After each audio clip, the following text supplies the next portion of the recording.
Okay, so around a year or two ago, I made a tiny little short video about this tiny little indie game called Hollow Knight. Don't know if you've heard about it. It's pretty big. And in that video, I stated that I thought that Hollow Knight was a boring little game, took way too long to get good.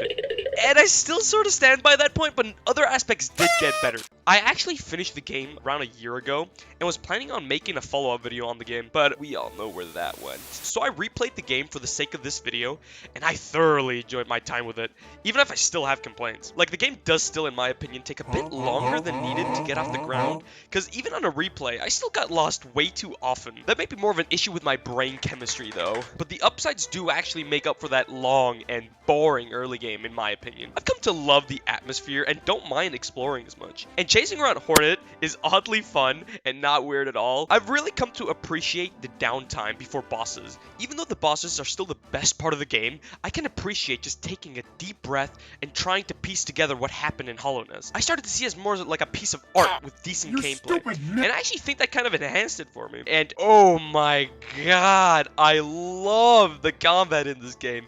It's so silky smooth. It feels so good to hit things with your little nail.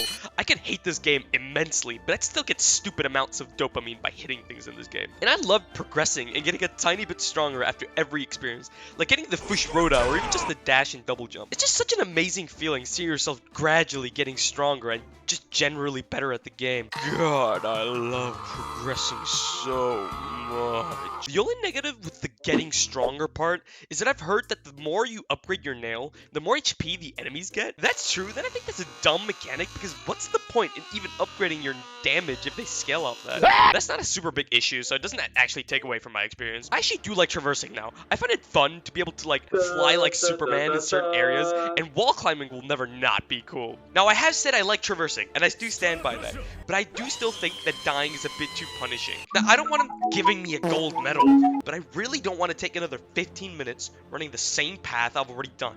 And if I choose to ignore it, I'll just lose all my geo. I wish they could have made it less punishing. I don't die too often, so it's not too big a deal, I guess. The charms in this game are also just like a fun little extra mechanic to make your run slightly easier. But for me, I just take the charms that'll make me faster, like longer dashes and Wayward Compass. And no, I will not take any slack for using Wayward Compass. I am way too lazy to memorize every room. Deal with it. I also like that some charms are more or less needed in some fights, like the Marmaduke over here. I kept dying to this giant piece of ass like 4 times until I equipped the Thorns of Agony charm, which made the flying bastards die when they touched me. If someone tries to touch you in a place or in a way that makes you feel uncomfortable, that's no good. No one has the right to touch you if you don't want them to. So what do? First, you say no. Then, you get out of there. So yeah, I just really like charms. Now that I've replayed the game, I have to say it isn't actually as difficult as I remember it being. I rarely die to bosses and can most of the time beat everything in one fight. Might just be because I already know the combat mechanics well, or maybe I'm just a pro epic gamer. I also really love that there is an indirect hard mode after you get the Dream Nail. You can go into previously defeated bosses' dreams and fight a stronger version of them, and it's so much fun to fight the dream bosses. Also, I have absolutely no idea what the story is really about. I just took it as an infection spreading throughout by the Radiance. Honestly, I don't really care about the story. Not saying it's bad, I just think the atmosphere and combat was enough for me to enjoy it. I didn't need to understand the story too much. The fight against the Hollow Knight and the Radiance were a lot of fun though, even though they weren't really that difficult. I used to think that this was like a Dark Souls type of game, but I found out it's really more casual than difficult. I mean, at least for me.